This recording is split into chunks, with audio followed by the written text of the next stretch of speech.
Yesu Kristo nashimwe, uyu munsi ni umunsi w'113 dusoma Bibiliya, turakomeje tugeze mu gitabo cya kabiri cy'iryo ku ngoma, uyu munsi turatangira dusoma ibice 30, reka dusome mu izina rya Yesu Kristo. Bitegura kuziririza Pasika. Bukeye Hezekiya atumira Abisiraheli n'Abayuda bose, kandi yandikira Abefurayimu n'Abamanase inzandiko ngo baze mu nzu y'Uwiteka i Yerusalemu kuziririza Uwiteka Imana ya Isiraheli Pasika, kuko umwami n'abatware be n'iteraniro ryose ry'i Yerusalemu bari bagiye inama yo kuziririza Pasika mu kwezi kwa kabiri.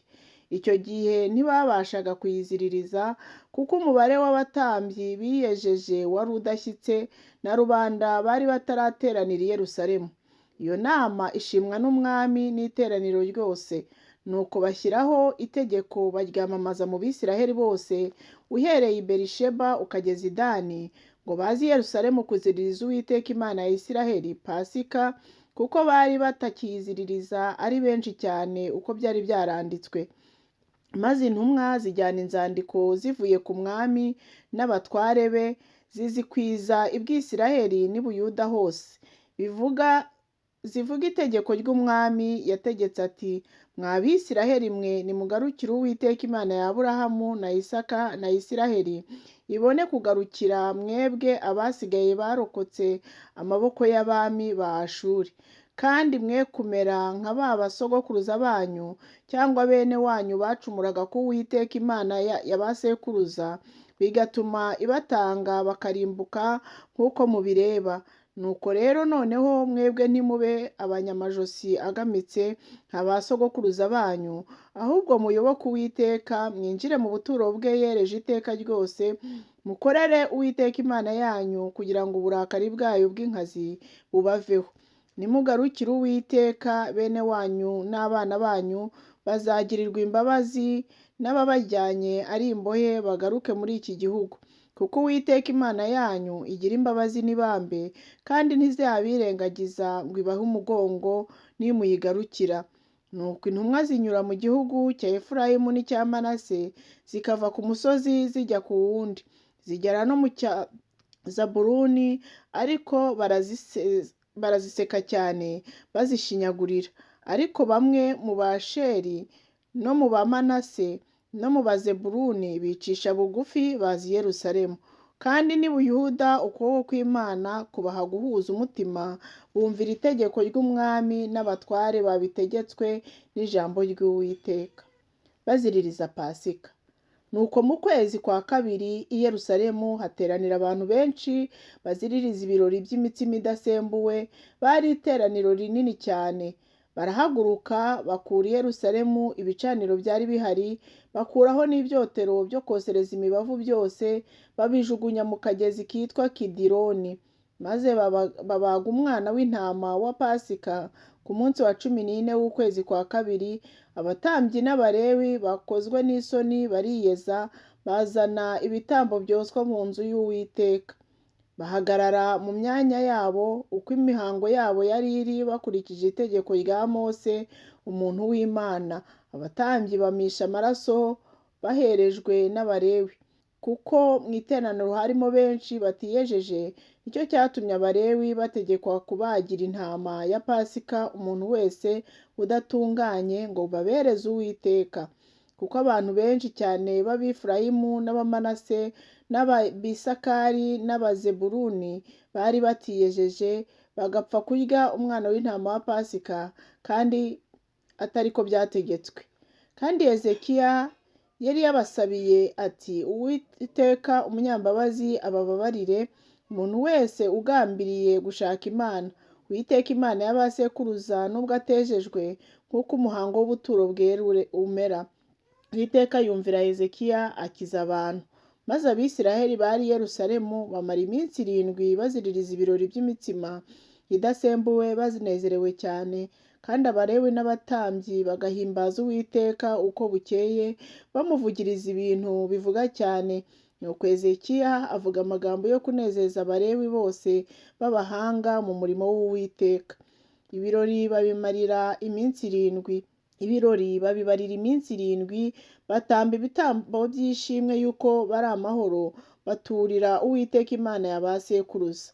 Maze iteraniro ryose bajya inama yo kuziririza indi minsi 7 bayiziririza banezerewe. Kuko Ezekiya umwami w'Abayuda yahaye iteraniro amapfizi 1000 n'intama 7,000 kw'ibitambo, abatware nabo bagaha iteraniro amapfizi 1000 n'intama inzovu, n'abatambyi benshi bakiyeza. Iteraniro ryose ry'Abayuda n'abatambyi n'Abalewi n'iteraniro ryose ryavuye i Bwisirayeli n'abashyitsi bavuye mu gihugu cya Isiraheli n'abatuye i Buyuda baranezerwa. Nuko i Yerusalemu haba umunezero mwinshi, kuko uhereye ku ngoma ya Salomo mwene Dawidi umwami wa Isiraheli ntihigeze kubaho nk'ibyo i Yerusalemu. Maze abatambyi b'Abalewi barahaguruka basabira abantu umugisha, ijwi ryabo rirumvwa, gusenga kwabo kugera mu buturo bwayo bwera ari bwo juru. Igice cya 31. Umwami Hezekiya akomeza gutunganya iby'idini mu gihugu. Nuko ibyo byose bishize, Abisiraheli bose bari aho bajya mu midugudu y'i Buyuda, bamenagura inkingi, batemagura Ashera, basenya ingoro n'ibicaniro i Buyuda hose n'i Benyamini n'i Bwefurayimu n'i Bumanase, kugeza aho babirimburiye byose. Abisiraheli bose baherako basubira mu midugudu yabo, umuntu wese ajya muri gakondo y'iwabo. Maze Hezekiya ategeka ibihe by'abatambyi n'Abalewi nk'uko ibihe byabo byari biri. Ategeka umuntu wese mu batambyi no mu Balewi umurimo we, ari uwo gutamba ibitambo byoswa cyangwa ibitambo by'ishimwe yuko ari amahoro, cyangwa guhereza cyangwa gushima cyangwa guhimbariza mu marembo y'ikirorero cy'Uwiteka. Kandi umwami ategeka n'umugabane w'amatungo ye azajya atangaho ibitambo byoswa byo mu gitondo n'ibya nimugoroba, n'iby'amasabato n'iby'imboneka z'amezi n'iby'iminsi mikuru itegetswe nk'uko byanditswe mu mategeko y'Uwiteka. Kandi ategeka abantu b'i Yerusalemu kujya batanga igerero ry'abatambyi n'Abalewi, kugira ngo begukire ku mategeko y'Uwiteka. Itegeko rimaze kwamamara, Abisiraheli bazana ibintu byinshi cyane, n'umuganura w'amasaka na vino n'amavuta n'ubuki n'imyaka yose yo mu murima, na 1/10 cyose cya byose babizana ari byinshi cyane. Kandi Abisiraheli n'Abayuda bari batuye mu midugudu y'i Buyuda nabo bazana 1/10 cy'inka n'intama, na 1/10 cy'ibintu byejejwe bigaturwa Uwiteka Imana yabo. Ibyo bintu babigira ibirundo. Mu kwezi kwa 3 niho batangiye kurunda ibirundo, babirangiza mu kwezi kwa 7. Maze Hezekiya n'abatware baje babona ibirundo, bashima Uwiteka n'abantu be n'Abisiraheli. Hezekiya abaza abatambyi n'Abalewi iby'ibirundo.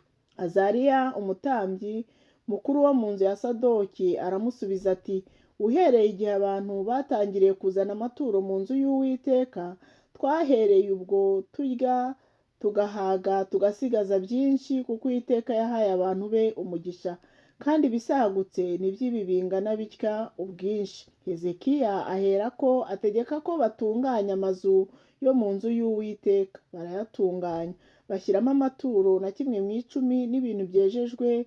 Ari abanyamurava, umutware wabyo yari Konaniya w'Umulewi, agakurikirwa na murumuna we Shimeyi. Yehiyeli na Azaziya na Nahati na Asheri na Yerimoti na Yozabadi na Eliyeli na Isimakiya na Mahati na Benaya nibo bari ibisonga bya Konaniya na murumuna we Shimeyi, nk'uko byategetswe n'umwami Hezekiya, na Azariya umutware w'inzu y'Imana. Kandi Kore mwene Imuna w'Umulewi, umukumirizi w'irembo ry'iburasirazuba, niwe wategekaga amaturo baturanye Imana umutima ukunze, akagabura amaturo y'Uwiteka n'ibintu byera cyane. Abamutwariraga mu midugudu y'abatambyi ni Edeni na Minyamini na Yeshuwa na Shemaya na Amariya na Shekaniya. Bari abantu b'abanyamurava bo kugaburira bene wabo, abakomeye n'aboroheje, udashyizeho ababarwaga mu mubare wo kuvuka kw'abana b'abahungu bamaze imyaka 3 n'abayisagije, abinjiraga mu nzu y'Uwiteka nk'uko bikwiriye umurimo w'umunsi wose ngo bakore umurimo bategetswe nk'uko ibihe byabo byari biri. N'ababarwaga mu mubare w'abatambyi uko amazu ya ba sekuruza yari ari, ni Abalewi babaga bamaze imyaka 20 n'abayisagije, abakoraga imirimo yabo mu bihe byabo, n'ababarwaga mu mubare wo kuvuka kw'abana babo bato bose, n'abagore babo n'abana babo b'abahungu n'ab'abakobwa bari mu iteraniro ryose. Bari abanyamurava biyereza umurimo w'ibintu byera. Kandi ku bw'abatambyi bene Aroni bari batuye mu misozi mu bikingi by'imidugudu yabo. Mu mudugudu wose harimo abantu bavuzwe mu mazina yo bo kugaburira abagabo bose bo mu batambyi n'ababarwaga mu mubare wo kuvuka kw'Abalewi. Uko niko Hezekiya yabigenje i Buyuda hose, akora ibishimwa byo gukiranuka bidahinyurwa n'Uwiteka Imana ye. Mu byo yatangiye gukora byose kugira ngo ashake Imana ye, iby'umurimo wo mu nzu y'Imana n'iby'amategeko n'ibyategetswe, yabikoranaga umwete wose akabisohoza. Igice cya 32. Isitire yacyo Senakeribu umwami wa Ashuri atera i Buyuda. Hanyuma y'ibyo no hanyuma y'uwo murava yagize, Senakeribu umwami wa Ashuri araza atera i Buyuda, agerera yerekeye imidugudu igoswe n'inkike, yibwira ko azayihindurira. Hezekiya abonye ko Senakeribu aje agambiriye gutera i Yerusalemu, ajya inama n'abatware be n'abakomeye bo mu bantu be yo kuziba amasoko ari inyuma y'umurwa, baramufasha. Abantu benshi baraterana baziba amasoko yose n'akagezi katembaga mu gihugu hagati, kuko bagiraga bati, ni iki cyatuma abami ba Ashuri baza bagasanga amazi menshi? Arikomeza asana inkike yose yari yarasenyutse, ayireshyeshya n'aho iringanira mu minara. Asana n'iyindi nkike y'inyuma, akomeza imiro umudugudu wa Dawidi, acurisha intwaro zo kurwanisha n'ingabo, agira byinshi cyane. Kandi ashyira abatware b'intambara mu bantu, abateraniriza aho ari mu muharuro wo ku irembo ry'umurwa, ababwira amagambo yo kubanezeza ati, nimukomere mushikame, ntimutinye kandi ntimukurwe umutima n'umwami wa Ashuri cyangwa ingabo ze zose ziri kumwe nawe, kuko iyo turi kumwe ikomeye iruta abari kumwe nawe. Mu ruhande rwe ari kumwe n'amaboko y'umubiri, ariko mu ruhande rwacu turi kumwe n'Uwiteka Imana yacu, niyo idutabara kandi ije kuturwanirira intambara zacu. Nuko abantu bishingikiriza ku magambo ya Hezekiya umwami w'Abayuda. Senakeribu akangisha abaturage b'i Yerusalemu. Hanyuma y'ibyo, Senakeribu umwami wa Ashuri ubwo yari yagerereje i Lakishi n'ingabo ze zose, atuma abagaragu be kuri Hezekiya umwami w'Abayuda, ku Bayuda b'i Yerusalemu bose ati, Senakeribu umwami wa Ashuri aravuze ati, mwiringiye iki kibatera gutegereza kuzagoterwa i Yerusalemu? Mbese Hezekiya ntabashuka ngo mwicwe n'inzara n'inyota, akavuga ati, Uwiteka Imana yacu izatukiza amaboko y'umwami wa Ashuri? Hezekiya uwo si we washenye ingoro zayo n'ibicaniro byayo, agategeka Abayuda n'ab'i Yerusalemu ati, muzajye musengera imbere y'icyotero kimwe gusa, kandi abe ari cyo muzajya mwoserezaho imibavu? Mbese ntimuzi njyewe na ba sogokuruza banjye ibyo twagiriye amahanga yose yo mu isi? Imana z'amahanga yo mu isi hari ubwo zashoboye gukiza ibihugu byazo amaboko yanjye? Mu mana z'amahanga ba sogokuruza banjye barimbuye rwose, n'Imana ki yashoboye gukiza abantu bayo amaboko yanjye, bikabemeza yuko iyanyu Mana yabankiza mwebwe? Nuko rero Hezekiya ye kubashyeshya ngo abashukashuke atyo, kandi ntimumwemerere, kuko ari nta mana y'ishyanga ryose n'ubwami bwose yashoboye gukiza abantu bayo amaboko yanjye n'ay'abasogokuruza banjye nkanswe Imana yanyu. Maze abagaragu be bitumiriza n'ayandi magambo, batuka Uwiteka Imana n'umugaragu wayo Hezekiya. Kandi Senakeribu yandika inzandiko zo gutuka Uwiteka Imana ya Isiraheli no kuyisebya ati, nk'uko imana z'amahanga yo mu isi zitakijije abantu bazo amaboko yanjye, niko n'Imana ya Hezekiya itazankiza abantu bayo. Maze abo bagaragu barangurura amajwi arenga mu Ruyuda, babwira abantu b'i Yerusalemu bari ku nkike ngo babatere ubwoba babakure umutima babone gutsinda umurwa. Bavuga Imana y'i Yerusalemu bayigereranya n'imana z'amahanga y'isi kandi zararemwe n'intoki z'abantu. Hezekiya atakambira Imana ibakiza Senakeribu. Ibyo bituma Uwiteka, umwami Hezekiya n'umuhanuzi Yesaya mwene Amosi basenga batakambira iyo mu ijuru. Nuko Uwiteka yohereza marayika atsemba abagabo bakomeye bose b'intwari n'abatware n'abagabo bari mu ngerero z'umwami wa Ashuri, maze asubira mu gihugu cye akozwe n'isoni. Nuko ageze mu ngoro y'Imana ye, abo yibyariye bamwicishirizamo inkota. Uko niko Uwiteka yakijije Hezekiya n'abaturage b'i Yerusalemu amaboko ya Senakeribu umwami wa Ashuri n'amaboko y'abandi bose, maze abarinda impande zose. Nuko benshi bazanira Uwiteka amaturo i Yerusalemu, na Hezekiya umwami w'Abayuda bamutura ibintu by'igiciro cyinshi, bituma yogezwa imbere y'amahanga yose uhereye icyo gihe.